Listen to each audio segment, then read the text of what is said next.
Ministries.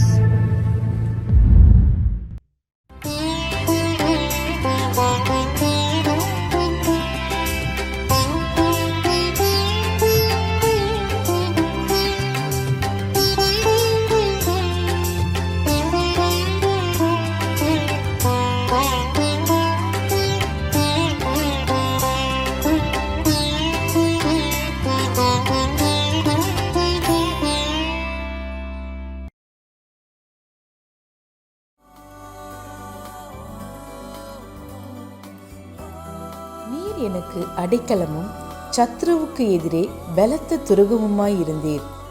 சங்கீதம் 61:3.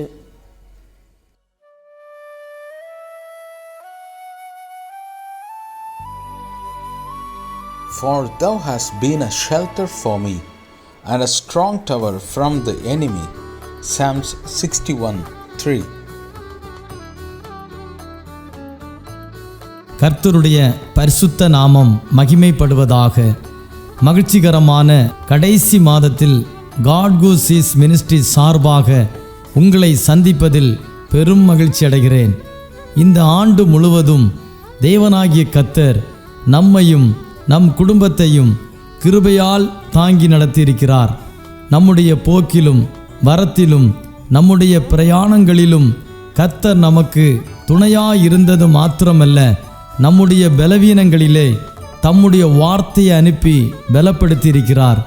நாம் அநேக நேரங்களிலே சோர்ந்து போய் இருந்த போதும் கர்த்தர் தம்முடைய வார்த்தையினாலே நம்மை தேற்றினார், நம்மை பலப்படுத்தினார். தேவனாகிய கர்த்தர் நம்மோடு கூட இருக்கிறார் என்பதை இதன் மூலம் அநேக நேரங்களிலே நம்மை உணர வைத்திருக்கிறார். விசேஷமாக இந்த கடைசி மாதத்திலே தேவனாகிய கர்த்தர் நிறைவான ஆசீர்வாதங்களால் நிரப்பி நம்மை ஆசீர்வதிப்பார் என்று நம்புகிறேன். கர்த்தருடைய வார்த்தையை கேளுங்கள், நம்புங்கள். கர்த்தருடைய வார்த்தை உங்கள் நடுவிலே பெரிய காரியங்களை செய்யும். தேவனிடத்திலிருந்து ஆசீர்வாதங்களை காத்திருந்து பெற்றுக்கொள்வோம். தேவனாகிய கர்த்தர் நிச்சயம் உங்களையும் உங்கள் குடும்பங்களையும் ஆசீர்வதிப்பாராக. ஆமேன்.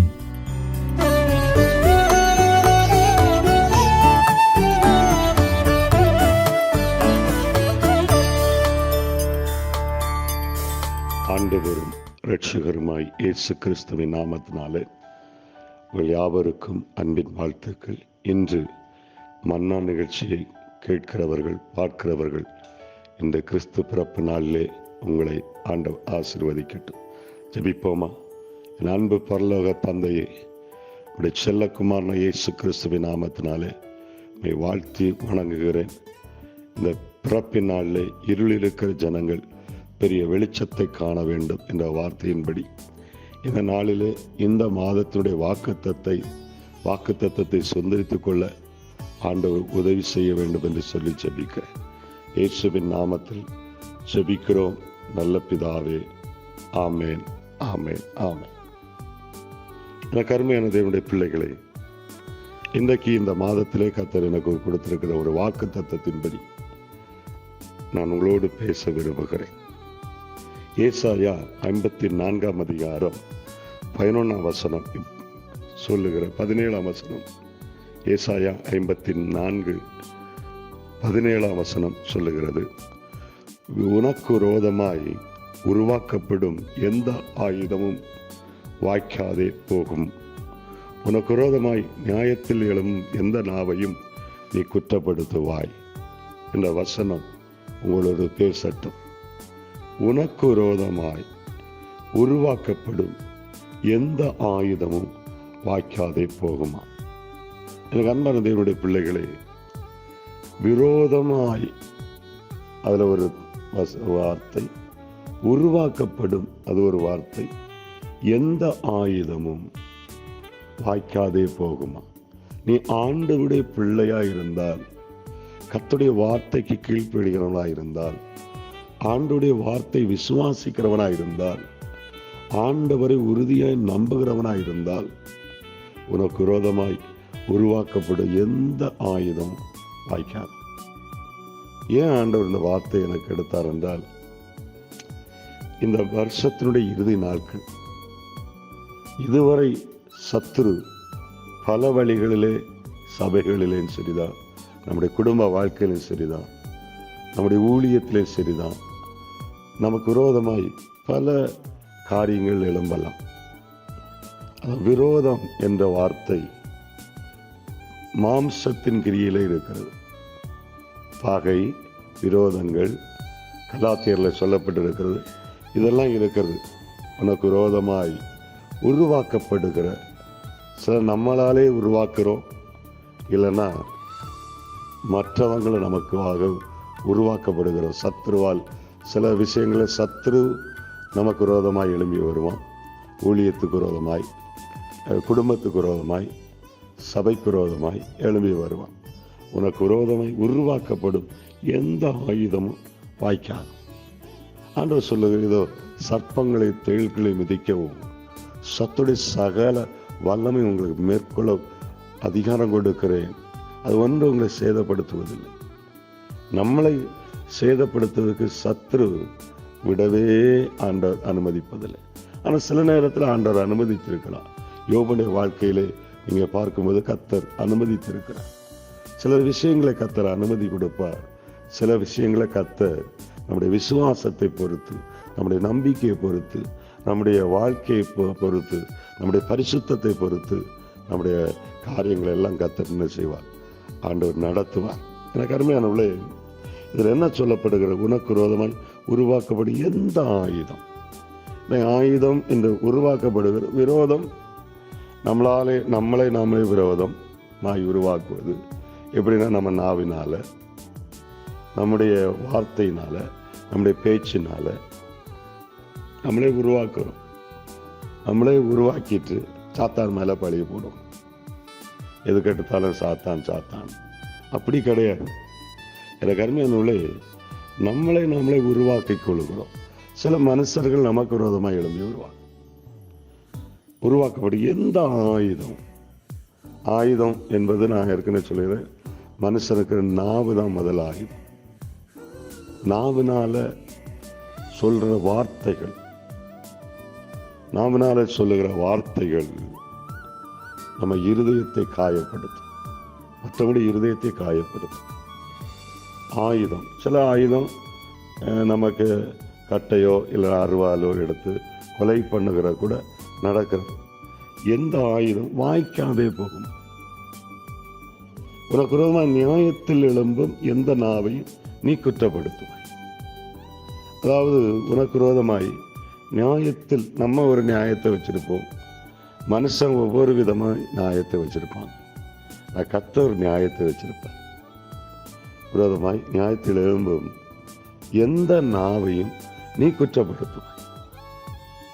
எந்த நாவை நீ குற்றப்படுத்து. ஏன்னா உனக்கு விரோதமாய் நியாயத்தில் எழும்பும், உனக்கு விரோதமாய் நமக்கு விரோதமாய் நியாயத்தில் எழும்புவாங்க. சிலர் எழும்புவாங்க, இவர் இப்படி சொல்லியிருக்கக்கூடாது, இப்படி பண்ணியிருக்கக்கூடாது, இவர் இப்படி பண்ண நான் நல்லதில்லை. அவங்களுடைய ஒவ்வொருத்தரும் ஒவ்வொரு சுய நல நியாயம் இருக்கிறது, அதில் எழும்புவாங்க. எந்த நாவையும் நீ குற்றப்படுது. ஏன்னா ஆண்டவர் சொல்ல வாய்க்காது. ஆண்டவருக்கு விரோதமாய் நிற்கிறவர்கள் இன்றைக்கு இந்த தேசத்தில் ஆண்டவருக்கு விரோதமாக தான் நிறைய நிற்கிற. ஊழியம் செய்ய முடியலை, கர்த்தருக்காக எழும்ப முடியலை. ஏன்னா நீங்கள் யோசித்து பார்க்கணும். எனக்கு அருமையான வேதத்தில் 2 பேரை நான் எடுத்துக்கொள்கிறேன். ஒன்று ஆதியாகமத்திலே 26ஆம் அதிகாரம் 12 22 வசனங்களை நான் வாசிக்கும்போது அங்கே ஒரு வார்த்தை வருகிறது, பொறாமை கொண்டு என்ற வார்த்தை. விரோதமாய் பொறாமை கொள்ளுகிறார். ஈசாக்கு அந்த தேசத்தில் விதை விதைத்தான். கர்த்தர் அவனை ஆசீர்வதித்ததினால் அந்த வருஷத்து 100 மடங்கு பலன் அடைந்தான். அவன் ஐஸ்வரனாகி வர வர விருத்தியடைந்து மகா பெரியவனான். அவனுக்கு ஆட்டு மந்தையும் மாட்டு மந்தையும் அநேக பணிவிடைக்காரரும் இருந்தபடினால் பெலிஸ்தியர் அவன் பேரில் பொறாமை கொண்டு. இங்கே என்ன பார்க்கிறோம் என்றால், மனுஷனால் வருகிற விரோதம், பொறாமை கொண்டு. இப்போ நமக்கு இது பொறாமை இல்லை யாரும். ஒருவேளை ஒரு சிலர் இருக்கலாம், உங்களுடைய நீங்கள் ஆசீர்வதிக்கப்படும் போது பொறாமை கொள்ளுவார்கள்.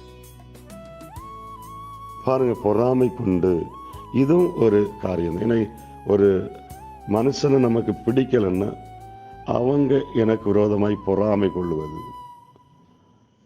கர்த்தர் பார்த்துக்கிடுவார், அப்படி சொல்லிட்டு போகணும். பாருங்க, கர்த்தர் அவனை ஆசீர்வதித்ததுனால் அந்த வருஷத்தை 100 மடங்கு பலன் அடைந்தான்.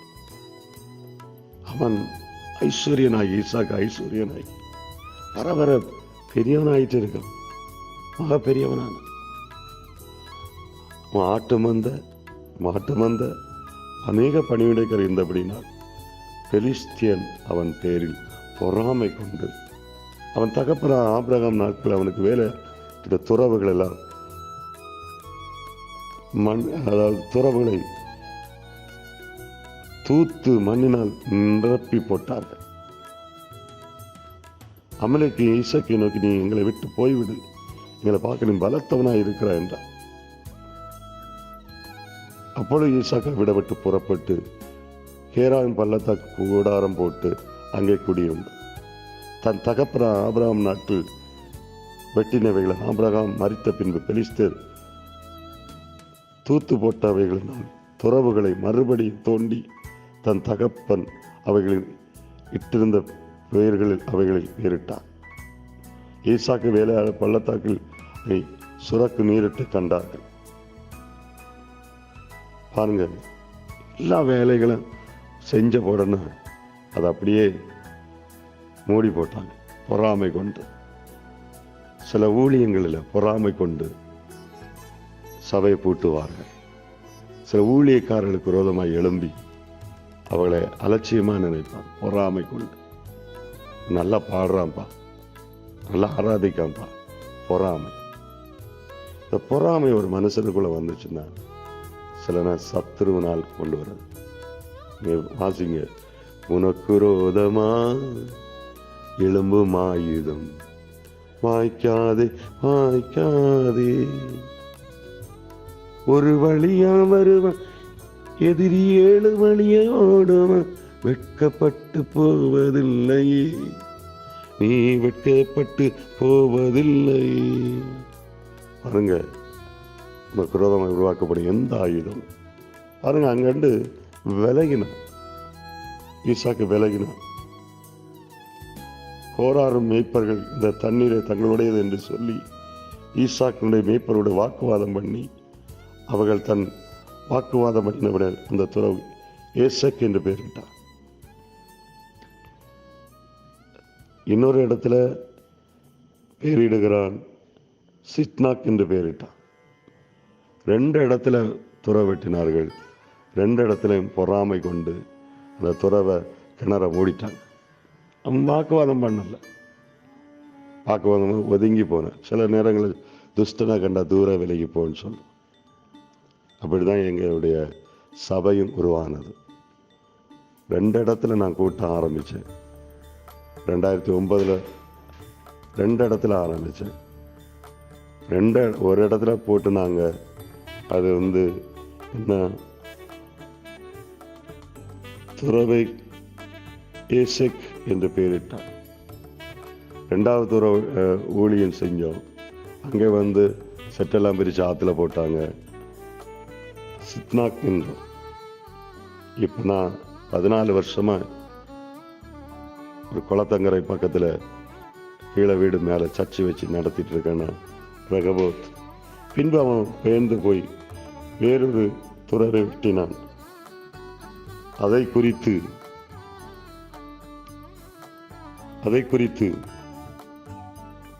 அவர்கள் வாக்குவாதம் பண்ணவில்லை. அப்பொழுது அவன் தேசத்தில் பலுக்கு வடி இப்பொழுது கர்த்தர் தமக்கு இடம் உண்டாக்கினார் என்று சொல்லி அதுக்கு ரகபோத் என்று பெயரிட்டார்.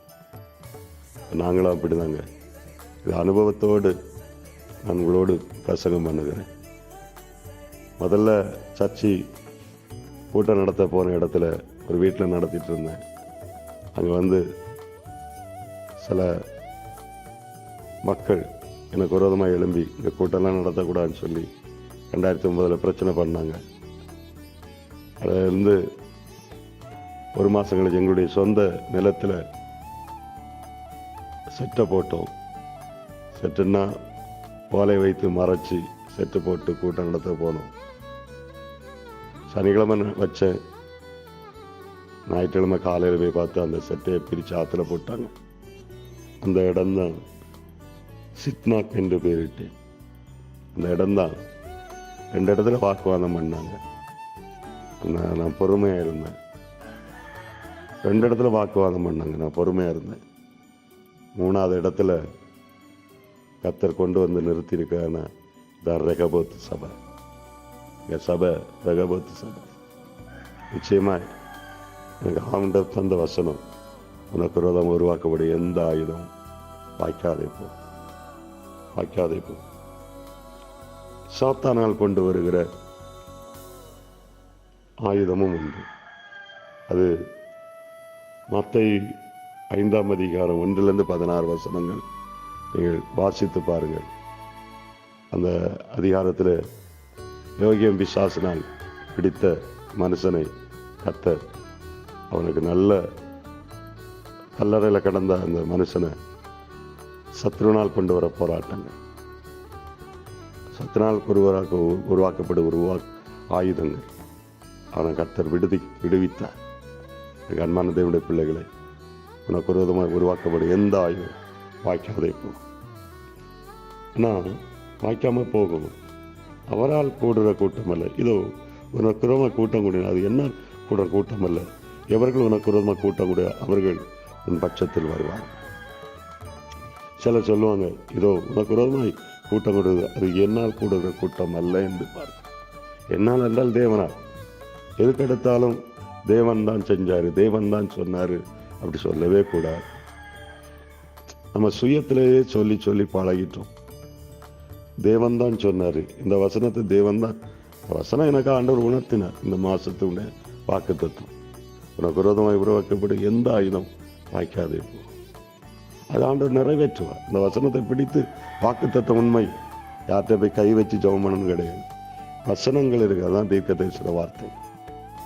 வசனம் உண்மை. உனக்கு விரோதம் இதை சொல்லி சொல்லி ஜெபம் பண்ணணும்.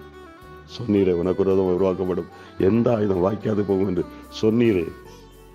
இது உனக்கு விரோதமாக கூட்டம் கூட்டினா அது என்னால் கூடுற கூட்டம் அல்ல என்று சொன்னீரே. சொல்லி சொல்லி ஜெபம் பண்ணுங்க. சொல்லி சொல்லி வசனத்தை வாசித்து கையை வச்சு ஜெபம் பண்ணுங்க. கையை வச்சு உனக்கு விரோதமாய் உருவாக்கப்படும் எந்த ஆயுதம், இந்த வசனத்துக்கு மேலே கையை வைங்க, வச்சு வச்சு ஜெபம் பண்ணுங்க. எல்லாம் 7 வரை ஓடிடும். யாக்கோபுர மந்திரம் இல்லை, சூனியம் இல்லை, எதுவும் இல்லை. ஏசப்பாவின் நாமத்தில் நல்ல அற்புதம் உண்டு. நீங்கள் விசுவாசிங்க. நம்ம என்ன நினைக்கிறோன்னா, இது தேவனால் தான் செஞ்சார், தேவன் தான் பண்ணார். தேவனுடைய சித்தத்தின்படி செய்யும்போது நான் யோசித்தேன். எங்கள் ஏரியாவில் நாங்கள் கூட்டம் நடத்திட்டு இருக்கிறேன். ஆண்டவர் சொன்னார், 2 இடத்துல கூட்டம் நடத்த போனேன். ஒன்று என்ன செஞ்சாங்க, அங்கே கூட்டம் நடத்த விடலை. 3வது இடத்துல நடத்திட்டு இருக்க என்ன சொல்கிறாரு, இங்கே வாக்குவாதம் பண்ணலை. யாரும் பண்ணால் என்ன ஆபத்து அவங்களுக்கு, எனக்கு அல்ல. வாக்குவாதம் பண்ணலை. 14 வருஷமாக சபை நடத்திட்டு இருக்கேன். இன்னைக்கு வர கர்த்தர் என்ன விட கூட ஜெபம் பண்ணுமா. எங்களை நேசிக்கிறவங்களெல்லாம் தகப்பன், இந்த வார்த்தை கேட்குற ஒவ்வொரு பிள்ளைகளையும் கர்த்தர் ஆசீர்வதிக்கட்டும். இந்த வாக்குத்தத்தத்தை விசுவாசித்து ஜெபிக்கட்டும். இதான் தீர்க்க தரிசன வார்த்தை. இந்த வார்த்தை தீர்க்க தரிசனமான வார்த்தை. இந்த புதிய வருஷத்துக்குள்ளே போகும்போது ஒரு வல்லமையாய் பிரகாசிக்கட்டும். இயேசுவே, இதை கேட்கிறவர்கள் விசுவாசம் வரட்டும். உனக்கு விரோதமாக உருவாக்கப்படும் மிகவும் பொறாமை கொண்டார்கள். ஒருவேளை இப்போ நீங்கள் இல்லாமல் இருக்கலாம்.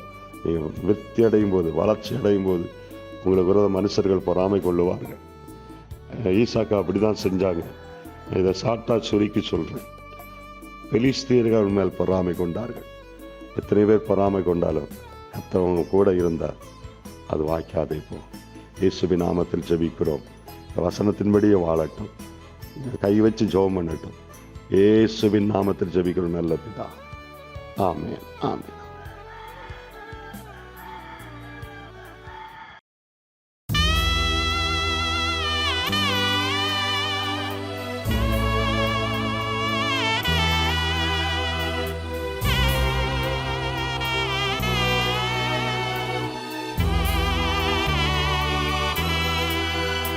நீங்க போதும் ஏசப்பா, உங்க சமூகம் எனக்கப்பா.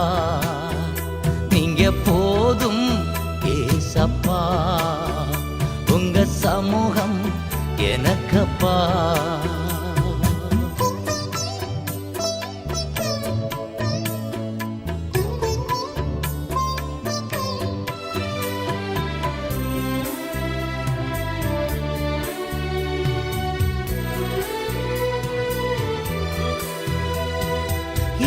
எத்தனை இன்பமே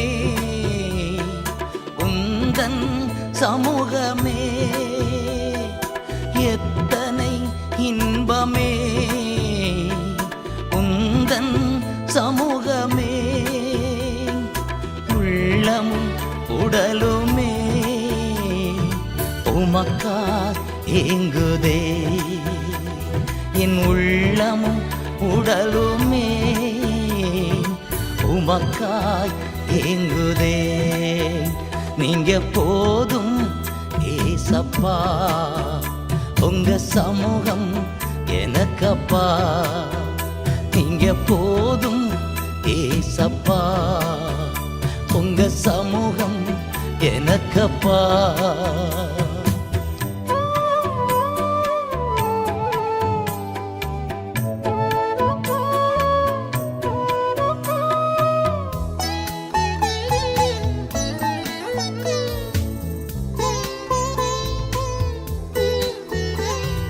புது பலன் தருகிறீ, புது எண்ணெய் பொழிகிறீ. புது பலன் தருகிறீ, புது எண்ணெய் பொழிகிறீ. கனிதரும் மரங்களாய் செழித்தோங்கச் செய்கிறீ. நான் கனிதரும் மரங்களா செழித்தோங்கச் செய்கிறீ. நீங்க போதும் ஏசப்பா, உங்க சமூகம் எனக்கப்பா. நீங்க போதும் ஏசப்பா, உங்க சமூகம் எனக்கப்பா.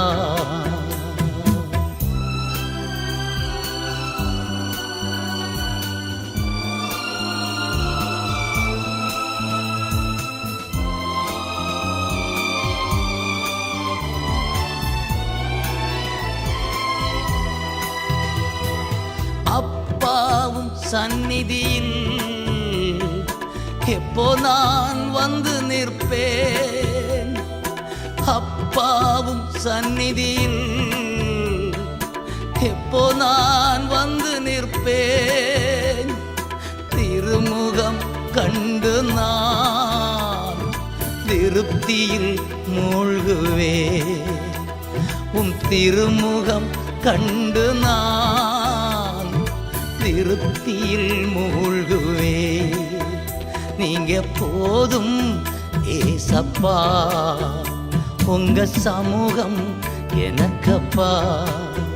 நீங்க போதும் ஏசப்பா, உங்க சமூகம் எனக்கப்பா.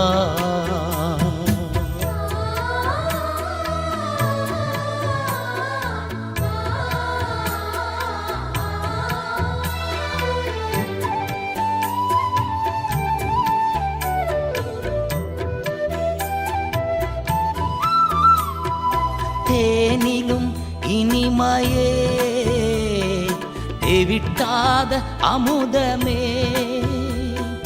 தேனிலும் இனிமையே தேவிட்டாத அமுதமே. தேடியும் கிடைக்காத ஒப்பற்ற செல்வமே.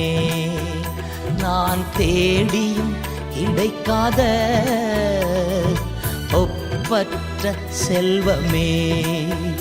நீங்க போதும் ஏசப்பா, உங்க சமூகம் எனக்கப்பா. நீங்க போதும் ஏசப்பா, உங்க சமூகம் எனக்கப்பா.